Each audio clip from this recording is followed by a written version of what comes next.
Tamati ke leungo le le tlwaelesegileng thata lefatshe ka bophara. Ke leungo le le jewang ka methale e e farologaneng ya akaretsa di-salad, tamati sauce le tse dingwe fela jalo. Se dira gore tamati e nne leungo le le jewang ka bontsi lefatshe ka bophara. Go ya ka dipatlisiso, tiriso ya tamati ne e eme kwa go 12,000 tons ka kgwedi mo lefatsheng leno. Mme e ne a re ka ngwaga wa 2015 dipatlisiso tsa supa fa lefatshe leno le ntsha bokete jwa 60 to 100 tons go tsweng mo temeng e nngwe fela go ya fela ka mohuta wa molemi a o lemileng. Ka ngwaga wa 2019 dipalo tse di ne tsa tsholetsega go ya go 420,720 tons le ntswa batswana ba lemile ditema di le 32,016 fela. Mo bekeng eno thulaganyo ya Farmers Voice e ne e etetse kwa rase sa go buisana le Rre Jan Kroof le Rre Letsatsi Stroof ba bua ka temo ya tamati mo lefelong le le laolesegang kana control the environment ka temo ya sekgowa. I'm Mr. Jan Kroof. I run this farm since last year September. We did all the installations, the repairs to get this going. The planting, we make the seedlings ourselves, and then we plant it in bags. We use coco peat as medium. The water comes together with the fertilizer, and we do also foliar feed. I come from Holland, from the tulips area in Holland. Then I went to South Africa for a bulb company. We had bulbs and cut flowers. A big company in South Africa in Roodepoort. We had 5 farms. We had all kind of bulbs and flowers. And then in 2010 I came into this country to help people to, they wanted to set up like a Flowtech, an irrigation company with fertilizers, with shade net building, everything. That means most of my knowledge comes from South Africa. Borehole equipment, irrigation, that is what we did in South Africa. I started actually in vegetables in this country because my whole life is made out cut flowers, tulips growing in Holland by my father, and that is that's where I come from. My background is horticulture from when I start walking, and that is but the last 10 years is more of that 13 years is in vegetables, but growing is growing. Fertilizers is fertilizers. The tomato market is big in Botswana. But in the summer sometimes they flood the market. But in greenhouse is more special that you can grow it in the winter time. Not many people can do that because if you have frost, all those plants will be burnt by ripe, black frost, what they call it. Yeah, that means what we here do is very protected type of growing tomatoes in the winter time. We have, this is Dominique, there's a beef tomato, is from Seedco. That's the supplier of the seeds, and they recommended this type of variety. We have cherry tomatoes, an oval one red, Florentina. We have a yellow one, Marcino. It's a smaller one, and then a bigger one, a round one, is Gundo. Those seeds come from South Africa. But we want to go on here with getting seeds from seeds company in Botswana, not get it in South Africa because that is traveling and there's a lot of work on it. We rather buy it locally. They have the seeds and we can buy it from there. I believe that is better to do. That keep it in Botswana. Dipeo tsa di-hybrid ke dipeo tse di direletsweng go emelana le dikgwetlho tse di farologaneng. Ka jalo di ntsha maungo a mantsi mme ebile le a boleng jo bo kwa godimo. Mme gone lona le lema mohuta ofe wa tamati. Puisano ya tswelela. This is F1 hybrid. So long you look very nice after it, it can grow, it can grow, it can grow, and can grow. It can last for 7-8 months to harvest. And that's the same with the cherry tomatoes. If you have a bushy tomato, you rather grow it outside in the field. But this is an F1 hybrid. and a very good one, as you can see. The fertilizer, there's 2 tanks outside. The one is for the potassium, the nitrogen, the magnesium, and the other one is for calcium, because you cannot mix them. They can go to the plant at once, but you can't mix them because then you have a chemical reaction. Now that, we build that, we put it up, the water. Then we buy the bags and we grow the plants in coco peat, what is neutral. And according to the water, we have made a test, and then an agronomist give us a program how to water. But that is only a guideline. That means if you see something on the plant that is missing, then you add it on to the tank, or you give it by foliar feed. What you just do with that calcium max to prevent blossom end rot on your fruits. And that you do via but of course we make the seedlings ourselves in little seedling trays.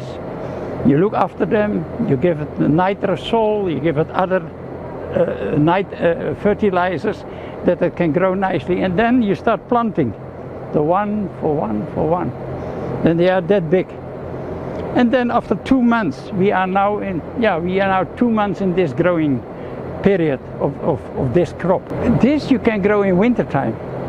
In the open field you can't grow in wintertime outside, because as soon as you get frost, everything is destroyed. And that means the wind, the cold will burn everything. That's why this is ideal growing towards outside.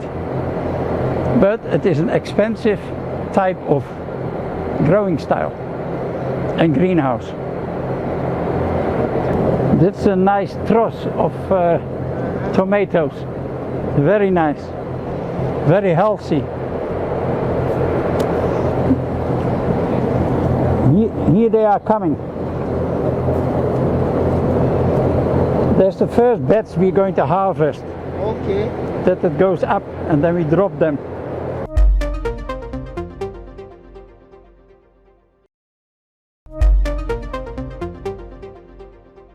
Tamati ke leungo le le tshabelelwang ke serame. Ka jalo, gore molemi a kgona go lema ngwaga ote, o tshwanetse go netefatsa fa seemo se leta. Temo ya tamati go tswa ngwaga go ya ngwageng e ka kgonagala ka tiriso ya ditshwanelo, masiri a letsatsi le tse dingwe jalo jalo. Le ntwa tse di ka kgonagala, temothuo ka boyone hela e tla ka dikgwetlho tse di farologaneng. Mo legatong le, re itebaganya le malwetse a tamati le gone gore ba a laola jang mo tshimong ya bone. So far, we haven't much challenge with diseases, but we had, for example, Tuta absoluta, what is a leaf miner, and that is quite hectic. That's quite a dangerous one, because it can destroy your whole crop. But we had somewhat they call late blight, early blight. We had some white fly, some aphids, but very small. Actually, so far we are very blessed with what it is, how it is going. Of course, it is also your labor. You have to train them how to treat these babies. It's almost like babies. It's very sensitive. That means they are clipping them. This is a tomato clip, but they must clip it nicely that it really goes up nicely. That it is not soggy, that it is too much, the length must be okay. That means it is important to look every day at the plants. If there is a shortage of fertilizer, you must add it on. And you must walk around that you see the aphids, blossom end rot, late blight, early blight, anything what can happen to the plants, you must have an eye every day. Sometimes it's more than enough. Sometimes, I don't know if I'm allowed to say that, but they have to walk a little bit faster and do it faster. You know, we are the old style. If you can't keep up, you work harder. You train them from the start, putting out the bags with the coco peat, that it is washed out. It must be washed, the coca peat, that everything what is can be salty inside, that it is out. And then they know how to fill the bags, put it with the irrigation, put the irrigation pipes in, and then we bring the seedlings, and they must be careful with the seedlings, because if you handle it too rough, you break seedlings, you have losses. You understand? Thus it is important that they train from the beginning, that they know what they are doing. I think sometimes we are overstaffed, but it is better that we have a few extra, because we have work outside as well to do. That means, we have a nice team of staff for us that can help you and that can do a good job for us. The environment, of course, is very nice to work in. It is clean, you don't have weeds. But still it needs other attention, because the watering is every day, not by rain. That means, but I believe in a greenhouse sometimes you need more people than outside. Funny enough to say that, but that is what it is. This, for example, they went trellising a few days ago. There they trellis almost every week, one day to lift it up. Then there is cleaning. You see the leaves lying there. You take leaves off. The suckers you take off. That means that is also labor intensive. And of course we have our lettuce there. If we sell lettuce, leafy lettuce, tomorrow morning we have to make leafy lettuce for another company to supply. Then we go there, we harvest the leafy lettuce and we pack it in 200-gram plastic bags for the customer. That means it is a general farming environment. You must do everything. Even sweeping the floor is important, hygiene is high. That means everything, they must know everything. Tamati ke leungo le le tlwaelesegileng lefatshe ka bophara. Ka jalo, molemi o tshwanetse go dira se se pharologano gore a kgone go itepatepanya le phadisanyo ya mo mmarakeng. Mme gone, mmaraka wa tamati o eme jang mo lefatsheng leno, le gone gore ke eng di itopetse go remelela mo temong ya tamati. Re na le Rre Letsatsi Struve go tlhalosa ka botlalo. My name is Letsatsi Peter Struve. I'm a director here at Hydroponics. I decided to join as an investor initially, and I've been learning about plants over the last year, and I have to say it's been a great experience. I always found that agriculture is something to do with our history. It's always been around in every country, and we're always going to need agriculture. So I found it to be a good opportunity, and I decided to invest. Our business model is basically, we have the goal of growing plants in off-season, such as tomatoes. During the winter season, where most of them can't grow, we grow them in an indoor facility with very modern farming techniques, such as hydroponics and also cooling facility to allow to control the climate for the plant. The thing about the market was mostly interesting was the tomatoes and also the lettuce.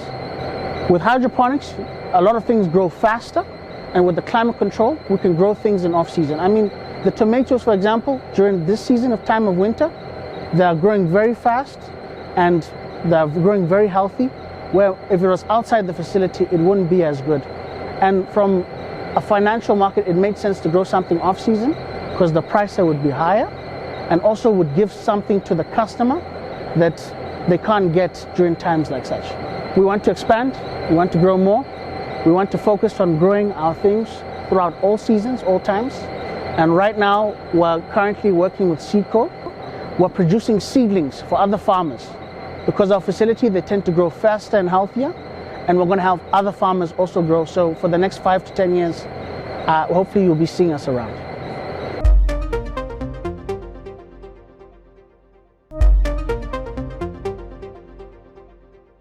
Mosola wa maitseanape wa tsa temo ke go netefatsa gore balemi ba dirisa methale ya temo e e siameng, mme ebile ba dirisa dipeo tse di siameng gore ba robe tlhobo e nametsang ba sa kgotele tikologo ka tsela e. Tiro ya bone ke go sekaseka boleng jwa dijalo le go netefatsa gore mmu ke o siametseng temo ya mohuta.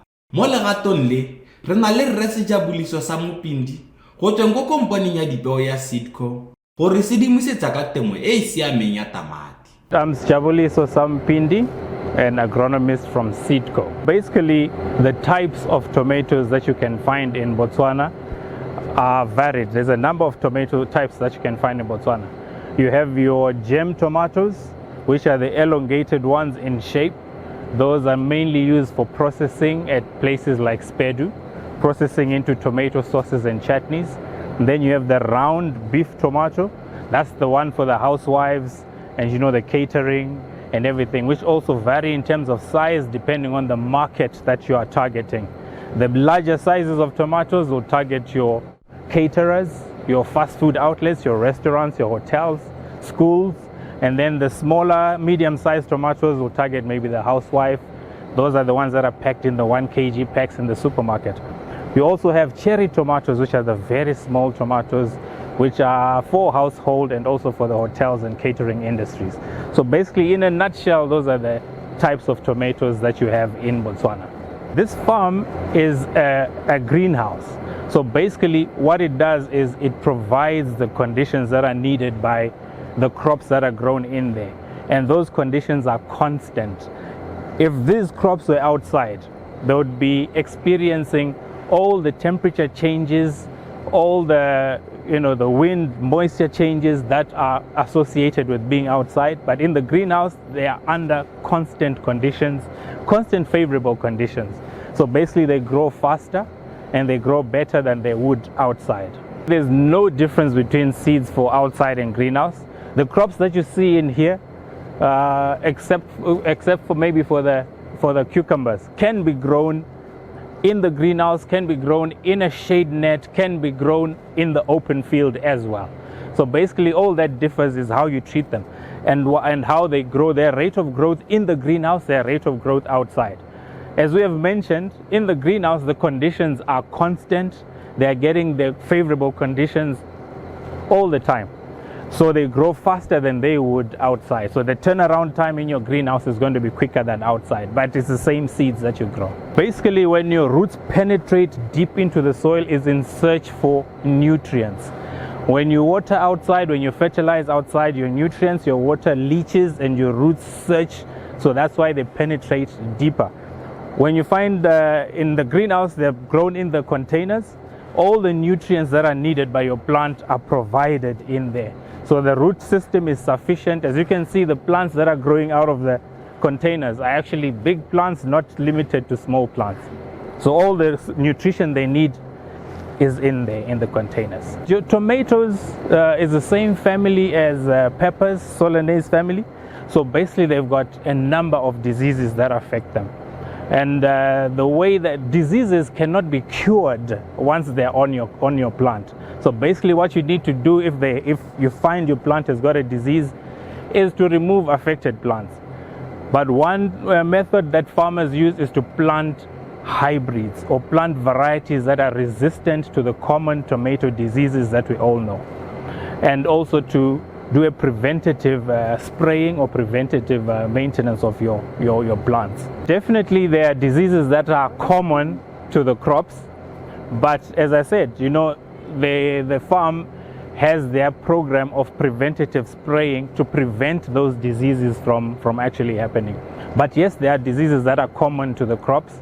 They can transfer if the spraying programs are not followed adequately. I think a word of advice to farmers, especially in Botswana, where we get very high temperatures in summer, very cold or low temperatures in winter sometimes, is to invest in protected farming, either a net shade, a tunnel, or a greenhouse, which gives the conditions that your crop needs, which you may not be able to have when it's outside. I believe my whole life was in horticulture.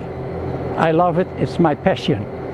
I believe if you go in farming, horticultural farming, you must have passion, determination, and the will to do the challenges. Farming is not easy, but it is very satisfactory. That is what I believe. And I recommend youngsters, do it. Farming is always nice. That is my last word about it.